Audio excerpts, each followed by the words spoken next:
Hey y'all, welcome back to Community College with Dr. G. I'm Dr. G. How y'all feeling today? I hope pretty good. I'm doing alright, just in case you were wondering. So what we talking about today? Dum dum dum. Triggers. Triggers. I've talked about this a lot on my other platforms. It's in the Pathways to Healing workbook, which is available for free for download.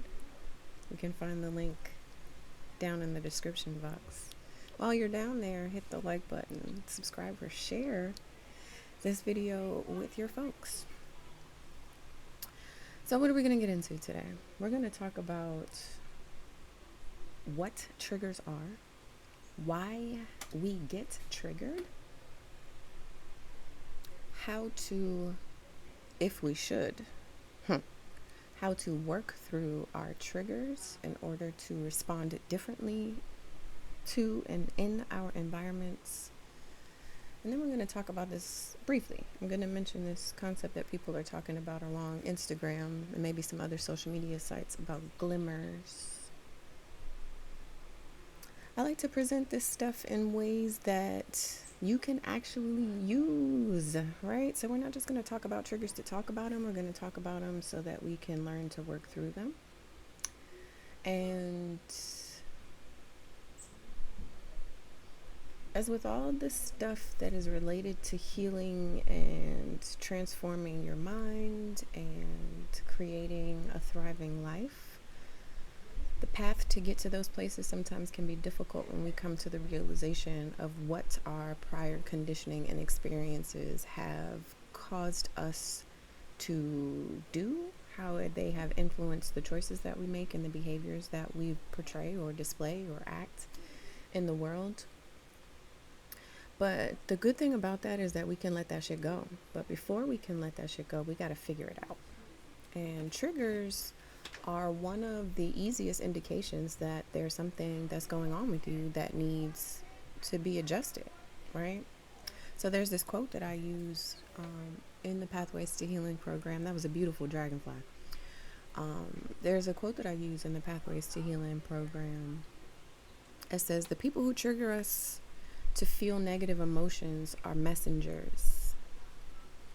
They are messengers for the unhealed parts of our being.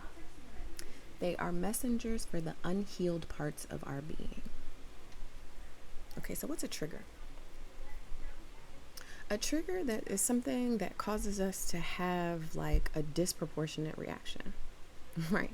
A disproportionate reaction. Okay, so for example, you see somebody yell at their child, right? You see somebody yell at their child. You don't know the context of the situation. You don't know anything about it. You just are walking through the mall and you see this woman or man bend down and scold and raise their voice at their child. And you become angry and irate.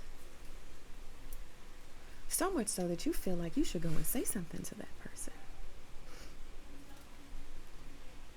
You are triggered. I'm not saying that you're wrong to be triggered. There is no error in this, right? There's no error in being triggered. Let me say that point blank right now. Get it out the way. There's no error in being triggered, right? But what a trigger is a disproportionate response to something that you observe in your environment, right? Or if somebody says something like, "Is that what you're wearing?" And you're like, "What you mean? Of course that's what I'm wearing. What you mean? Yeah, it's what I'm wearing." You're triggered. Because the question that the person asked you is a yes or no question. But the conditioning of your mind, the experiences that you've had, have caused you to extrapolate the meaning of this simple question that can be answered with a yes or a no. What do I mean? Okay. So we are really triggered, or we really have these disproportionate responses to things that we observe in our environment because our mind is providing context to a situation for which we don't necessarily have the context. And where's that context coming from? Our conditioning and our past experiences, right? So, for the first example that I used of you being very upset by seeing a mother or father scold their child or raise their voice at their child while walking through the mall, you have no idea the context of that situation. But what your mind tells you is that there's absolutely no reason for a parent to be raising their voice at a child, and that is an inappropriate thing for them to do. And you need to say something to them because they are ruining that child. That child could have stolen something. That child could have cussed out and disrespected another adult. That child could have cussed out and disrespected their parent. You have no idea the context around that situation, but based on your own personal experiences, your own personal conditioning, you have created a context that has gotten you upset. Why did you make those assumptions? Maybe because that was your experience. Maybe your parent was constantly short and yelling and scolding you for things that you didn't need to be yelled at or scolded for, right? And in those experiences, you have internalized the emotional reaction that you had as a child of being treated in what you would say would be an unfair way. So now when you see behaviors that made you feel a certain way, you automatically apply the context of your emotions to that situation, and you have a disproportionate reaction, because why should you have an emotional reaction to someone else's experience? Triggered.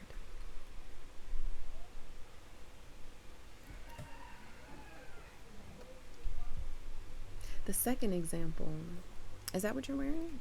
Yeah. What you mean? Yeah, that's what I'm wearing. If you were a child or adolescent, or if it's adolescent, or at some point in your life you were criticized about your appearance, about your style, about whatever, right? Let's say you were kind of gothy, rock starish, I don't know, in high school, but you come from a very neat, clean, well-to-do Ralph Lauren family. Is that what you're wearing? At a pivotal time of figuring out your identity, somebody questioning what you choose to put on your body is annoying. And it feels invalidating, and it feels as though people are consistently judging you. So when your partner, significant other, or friend that you're getting ready to go out with simply ask the question, is that what you're wearing? Because they want to know if that's the outfit so they can make sure that they match you in a little way, you automatically get defensive. Like, what you mean? Yeah, that's what I'm wearing. You get an attitude because you're taking yourself back to the conditioning and the emotional experiences from your early life when people did not accept you as you were learning yourself and learning to express yourself as an individual. Triggered. Okay. So we have an understanding of what triggers are, and we have a little bit of basics of where they come from. But why do we have them? Why are we triggered? What's the reason? Triggers are protective measures. Triggers come from a space of survival. Triggers form because there is a threat to our ego, our identity, our sense of self, our safety, our well-being. There are many, many, many, many, many, many ways that we can be triggered, yeah? We have triggers because at some point in our lives, we had an experience that made us feel bad. It made us feel bad. Whether it made us feel guilty, it made us sad, it hurt our feelings, we were in physical danger, we felt actual physical pain. We were dismissed, we were belittled, we were all of the negative things that we could possibly feel in this life that we don't want to feel Our ego will go through the process of whatever it has to do to make us not feel it, right? So the triggers come in the sense that triggers warn us that this is a situation that could be potentially harmful. So we have to be defensive. We have to react. We have to be prepared to not have our egos hurt, to not get fucked up. Okay? It's a survival thing. Self-worth, self-esteem, those things are extremely important to us, to our survival, to our well-being, to our ego, right? Hence the example of the, is that what you're wearing, right? What you mean? I see that I look good. I feel good in this. What you mean, is that what I'm wearing? Yes, this is what makes me feel good. And somebody telling you that it's not for you, it doesn't look good, judging you, making a face, making a comment, laughing, that affects your self-esteem. Because how does something that makes me feel good create that reaction in you? And now I feel bad about feeling good about myself. I feel bad about feeling good about myself.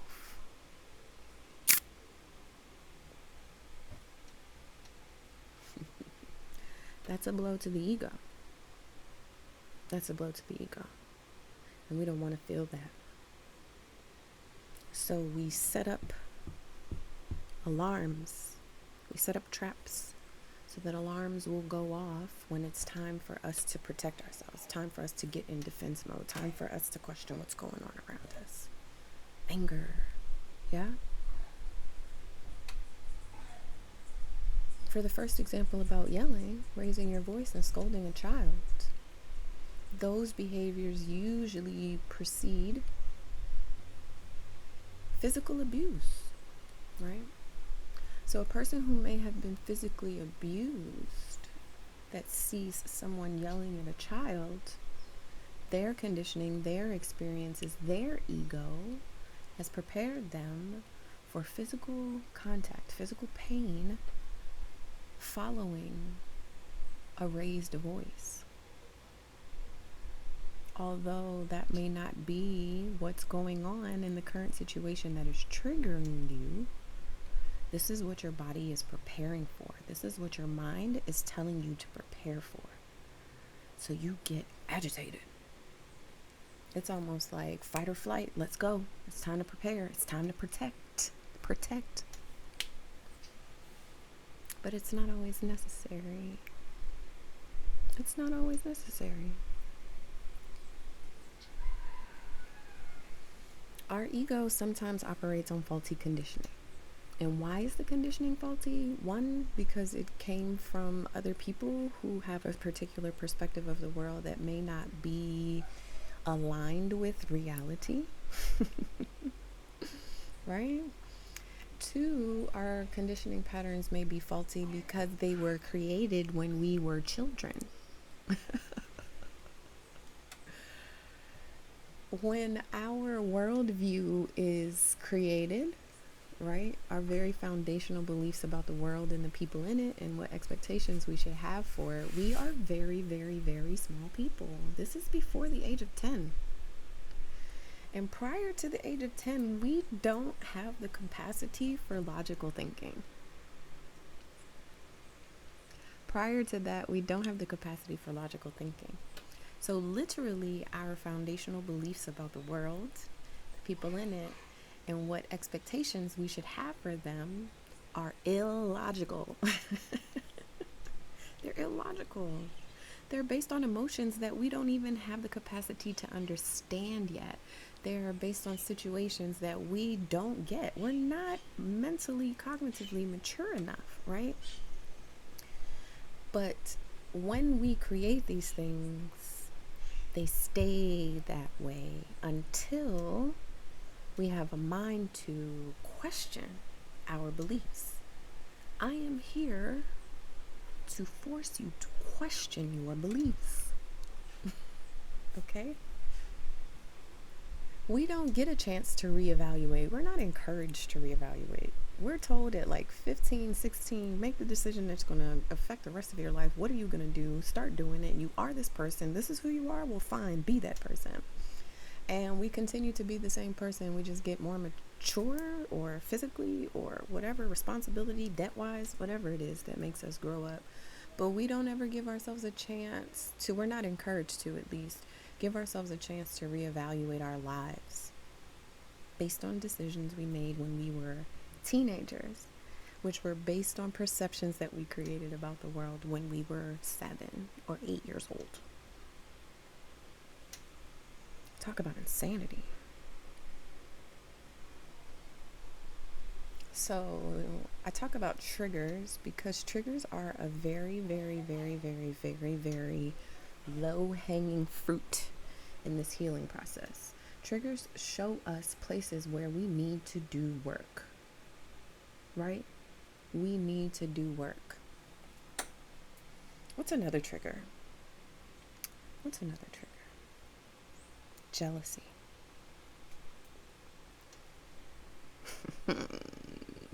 Why are you jealous of somebody? Something that somebody having a Gucci bag. What she thinks she is?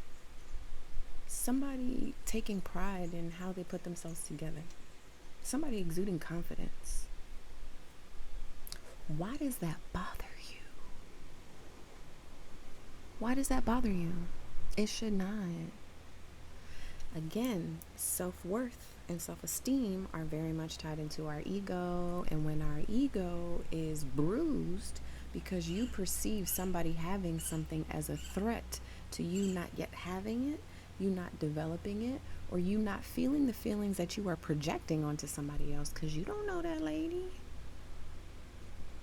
You don't know that person.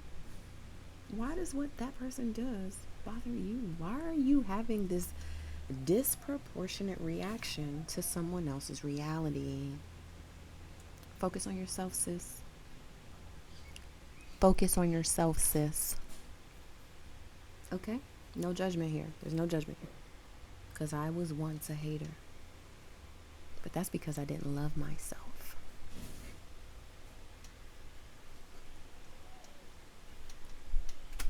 Now that I love myself, I actually feel joy every time I see somebody achieve something. Or if I see a sis walking down the street with confidence, even if she look crazy in my own personal opinion, I'm not judging her. Girl, you better do it. But I used to be triggered by confident women. I used to be triggered by women in luxury. Because there were parts of me that felt like I didn't deserve it. So I was mad at her because she believed that she deserved it. Ooh.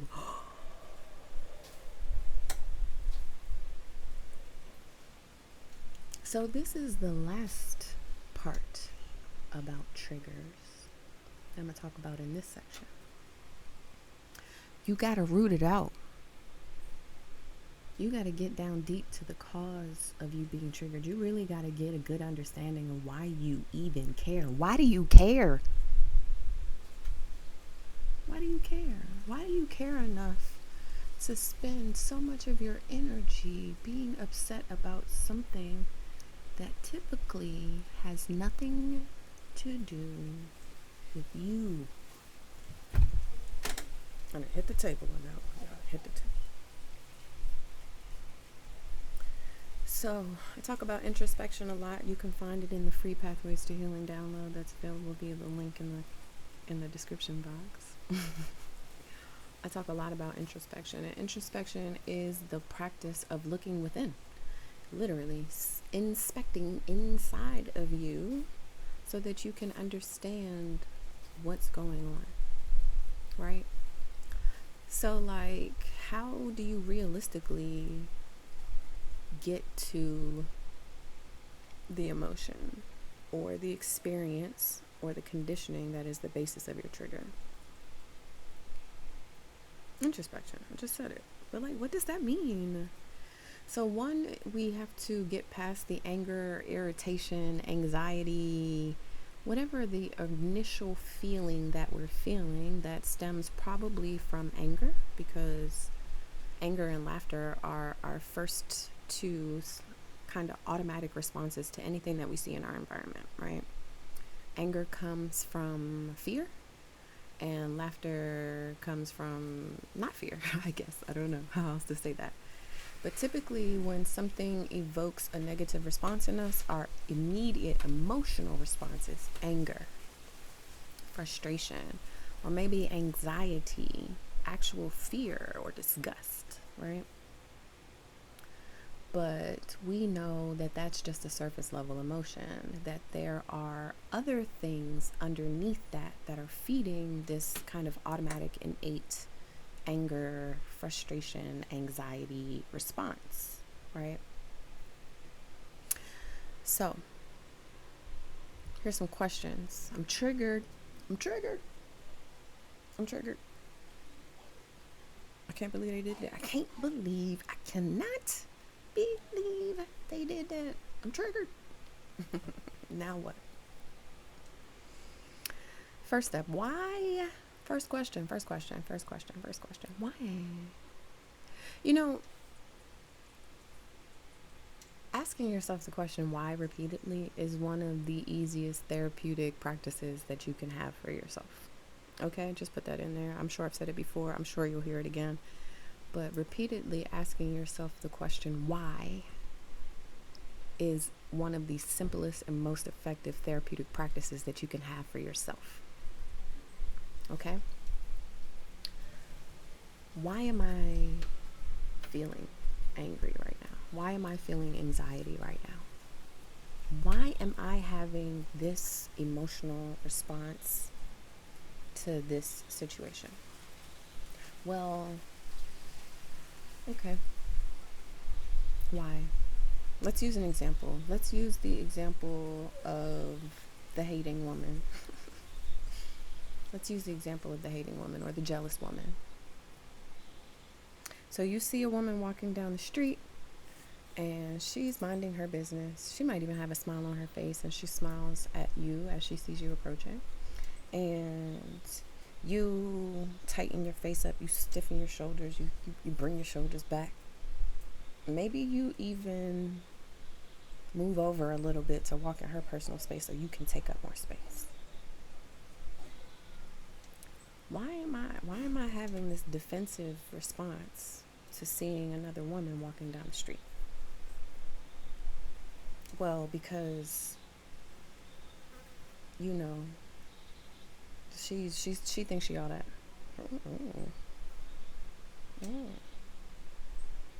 Does she? Do the facts of this situation that we're in right now support this response? What about her walking down the street towards you with a smile on her face tells you that she thinks she all that? It doesn't, does it? Okay. So what do these feelings that I'm having remind me of? Because clearly it's not this lady that I don't know that's just minding her business walking down the street with a smile on her face.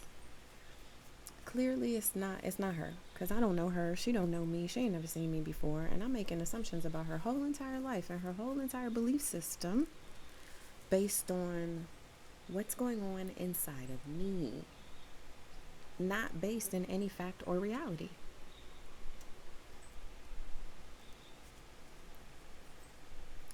What do these feelings that I'm having remind me of?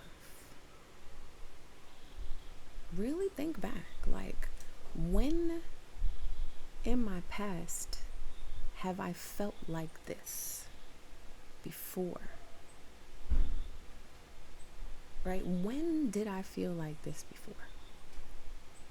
Well, I remember in high school, I really liked this guy, but whenever this girl was around, he literally never paid any attention to me. And she really did think she was all that. She was mean, she was rude. Yeah, she was really pretty and she dressed real nice. Her parents had money and blah, blah, blah, blah, blah.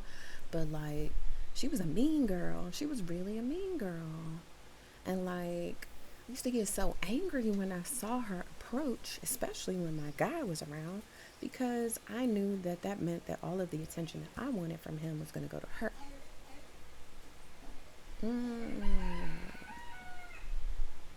So you are applying high school experience emotions to a situation that is completely out of context, completely out of context. But somehow in your teenage mind, you created this schema that women who are aesthetically beautiful and confident must be mean girls, and also that that woman's presence in your space means that the attention that you feel like you should be getting is going to be taken away. It's threatened. Your ego is threatened by a woman who you deem beautiful and others may deem beautiful being in your physical space, because that means that there's then less for you. So that has to do with your self-worth, your self-esteem. Again, self, not anything to do with anybody else outside the world, but everything to do with how you feel about yourself. Let's go back to the question, do the facts or does reality support these notions? The answer is no, because the world is full of aesthetically pleasing people, including you, yeah, which is why you have had mates, which is why maybe you even have children, or you're married, or you've been divorced. You said, I don't even want that no more. I want something else. So why would another person's presence threaten what God has for you? Ooh. Ooh. Ooh. Ooh. So now, considering these facts, how can you think differently? How can you respond differently when these feelings arise? The next time you see a beautiful woman coming down your path and you start to tighten your shoulders up, stop. What you getting defensive for? You don't know that lady. That lady don't know you. You don't know anything about her. And nothing that she could possibly do in this world would devalue you, would take away from what is destined to be yours, takes away from your attention. She's not a threat to you physically, mentally, or emotionally. So why am I wasting my energy having this reaction?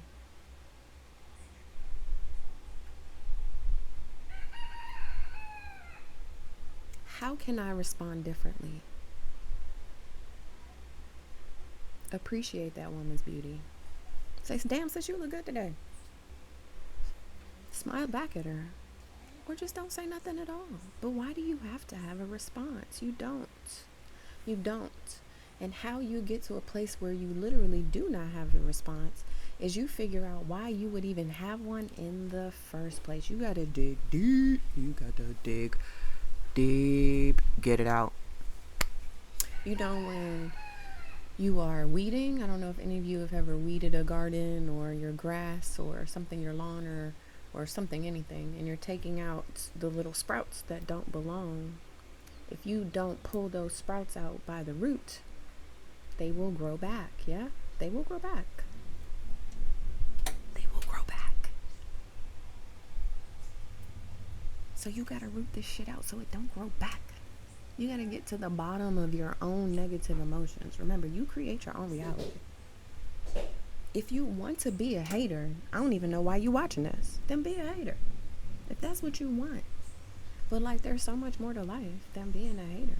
Than being negatively affected by other people.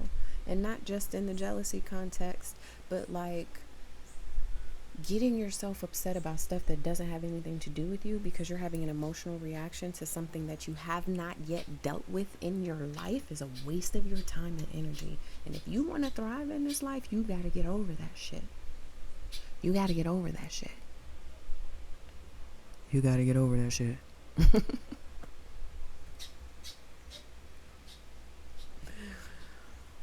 Ooh, y'all, I used to be triggered all the time. I still kind of get triggered sometimes, but I'll be like, you know what, G, that's their journey. You can't get upset. That's their. I'm not my stay. Okay.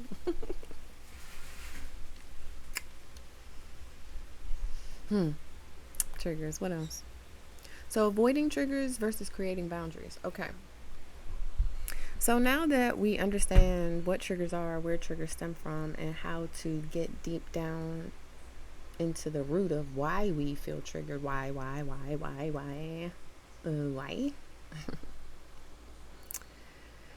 I want to point out that some triggers are healthy. Some triggers are necessary. If you are dealing with a partner, right? You have a partner. And I want you guys to recognize that our relationships that we have with the people that take care of us as we're growing up 1,000% influence the relationships that we have with our partners and friends as adults. 100%. Like literally our adult relationships, partnerships, etc. mirror the way that we related to the people that were taking care of us as we were growing up. Okay. So there are triggers that are healthy. I'm not telling y'all that triggers are not a healthy thing all the time. Sometimes they are not, right? Because sometimes they are based on faulty conditioning, but not all triggers are. If you were abused as a child, right? I want you to feel some type of way when you recognize abuse, especially toward yourself. Yeah. You should feel some type of way. What am I saying here? So you have you had a parent or have a parent that gaslights you, that like doesn't take any accountability for their behavior, how their behavior affects the people around them.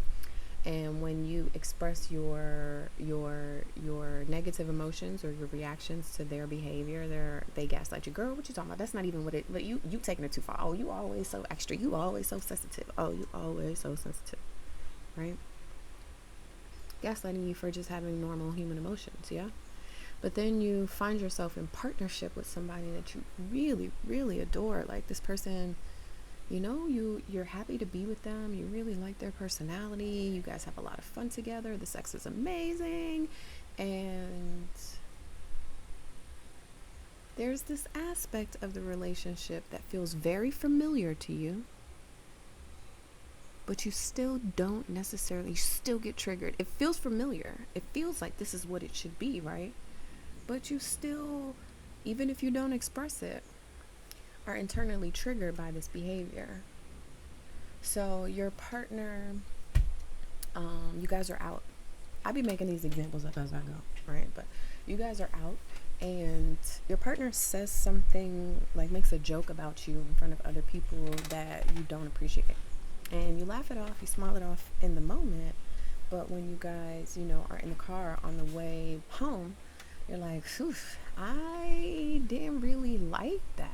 Like, I don't like being the butt of the joke. I don't like people laughing at my expense. Like, that is uncomfortable to me. That makes me feel some type of way. And I almost feel disrespected by you because you're making fun of me literally in front of other people.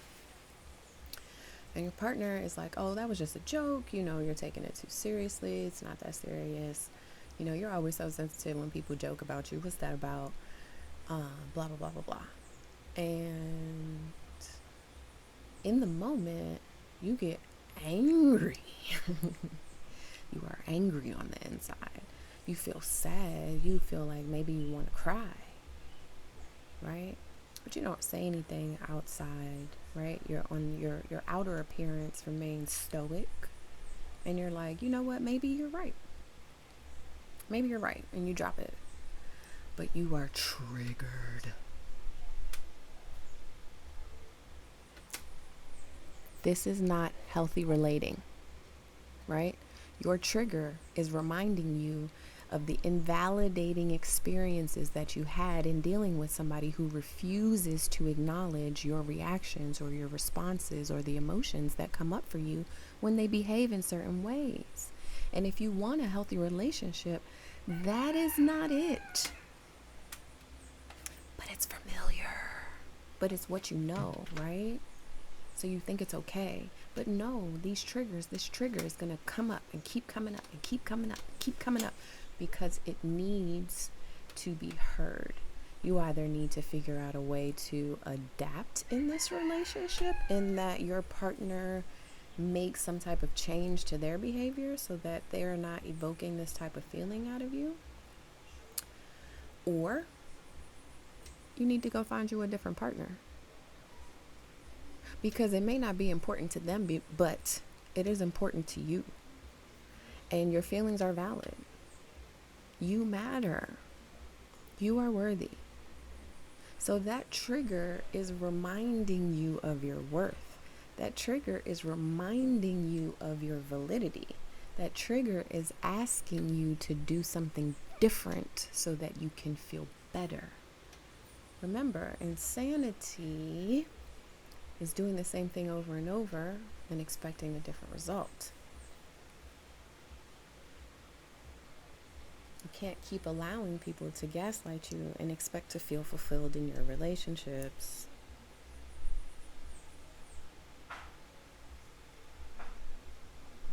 You can't keep letting people invalidate you and feel fulfilled in your relationships. You gotta do something different, yeah? So this is a healthy trigger. This is a trigger that is protecting you from a negative emotional, psychological, spiritual, and possibly physical experience.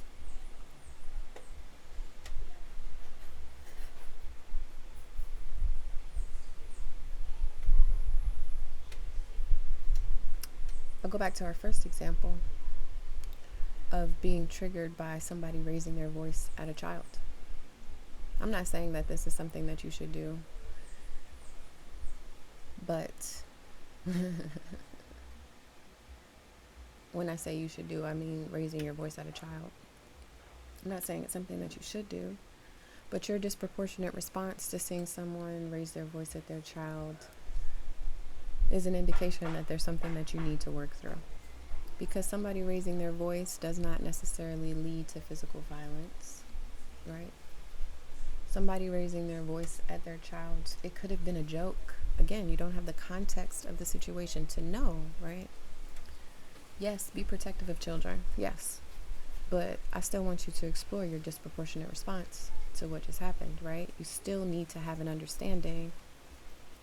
And in this case, you might need to change something, right? So I don't want you to avoid your triggers, right? I want you to understand your triggers so that you can determine if it's a space where you need to create a boundary between you and how you relate to other people, yes?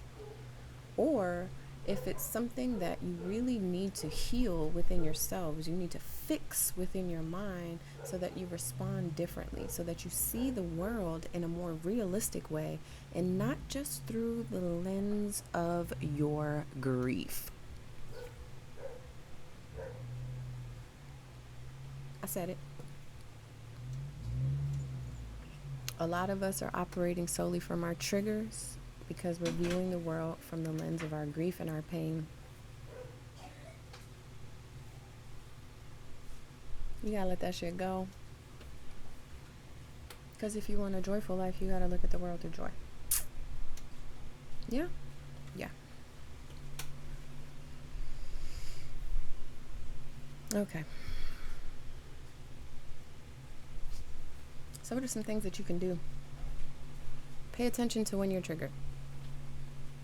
Pay attention to when you're triggered. Even if you don't have the capacity in the moment to address what is triggering you, you should take note of it and sit down and take some time to introspect later on to understand why you were triggered in that situation. It is extremely important. I don't want you to live from a place of ego. Nah, I don't want you to live there. Pay attention. Notice any patterns. I'm always triggered when, or every time I get triggered, X, Y, and Z is happening.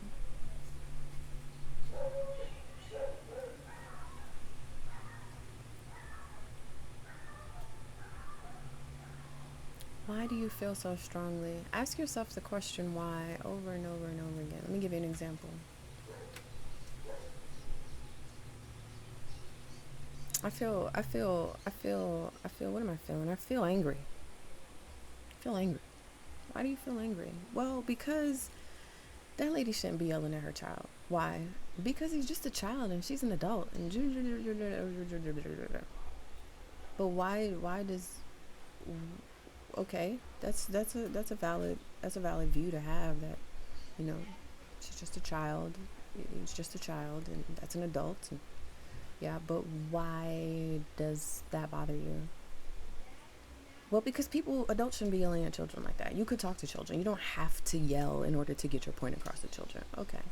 You're right. You are absolutely right. But why do you feel so strongly about that? With all the different ways that there are of relating in the world and all of the different aspects of parenting and context of conversations, that there are all of the possibilities of the world, why are you so strongly triggered by this particular thing? Well, because my mother used to yell at me all the time. But why did your mother yell at you all the time? Well, it could have been for anything. You know, she was always so busy and always so this and always so that. It's like she never had time for us. So when, you know, she was really impatient, and whenever we would say anything to her, she would always just raise her voice. So you're not triggered by this person yelling at their child. You are triggered because it's reminding you of how you felt as a child when your mother used to raise her voice at you. Oh. Why? Why?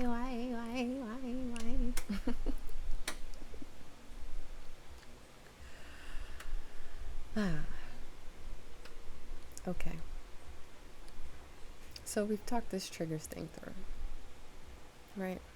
We've hit all the important points. What are triggers? Why are triggers? How are triggers? How to fix them? Do we need to fix them? Should we keep them? Blah, blah, blah, blah, blah. So let's round this out with this idea of glimmers. It's a very cute concept, and I am, as a person that deals with the heavy shit all the time, I'm always appreciative when somebody brings a little bit of lightness to balance out the heavy shit that we go through in life. So glimmers are things that basically trigger good emotions, right? So I'm a softie.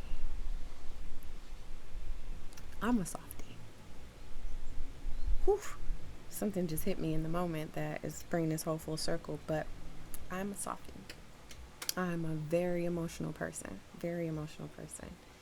And I happy cry on a regular basis because I get extreme levels of joy from seeing people happy.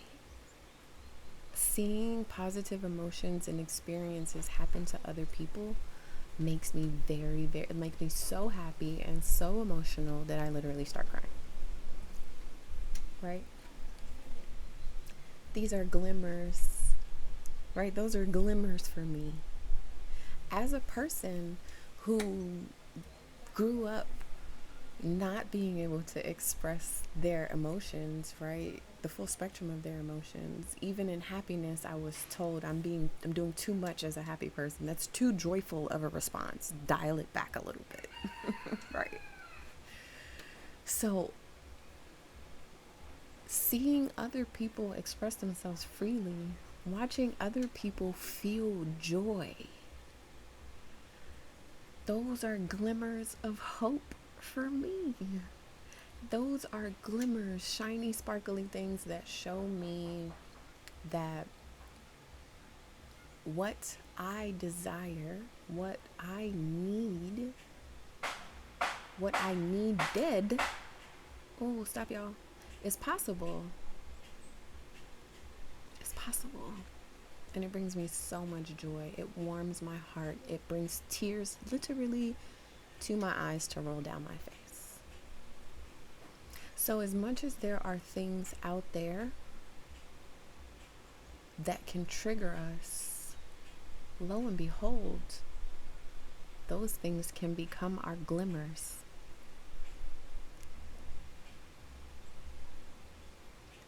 Things that used to remind us of what we didn't have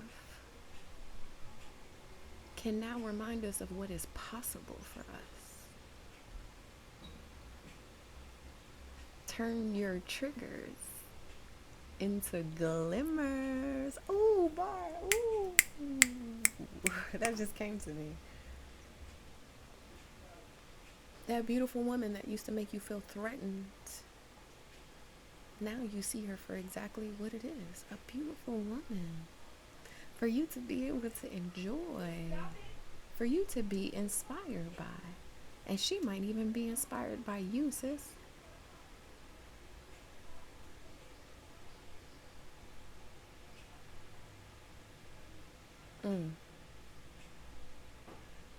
Seeing other people happy instead of that triggering the jealousy that comes from not getting your own needs for happiness and joy met. Once you understand the core experience, the core conditioning that had you believing that you didn't deserve happiness, now when you see the joy in others, it makes you feel good. You've turned your trigger into a glimmer.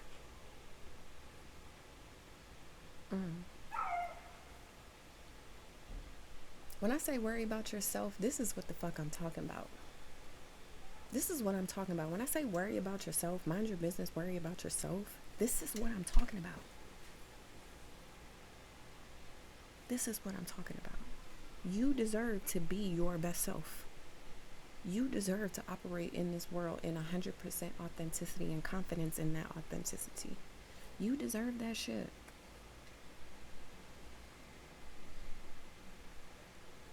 I want you to take away from this whatever it is that you need. I hope it was helpful. It was helpful to me. That whole triggers to glimmers thing hits as hard in the heart. I'm gonna cry when I get up off this video, y'all. Alright. The wind is picking up, so I guess that means it's time to go. Check out the description box for all the pertinent stuff. If you like this video, hit the like button, subscribe to the channel, share it with your friends, and stick with me as we grow. I love y'all.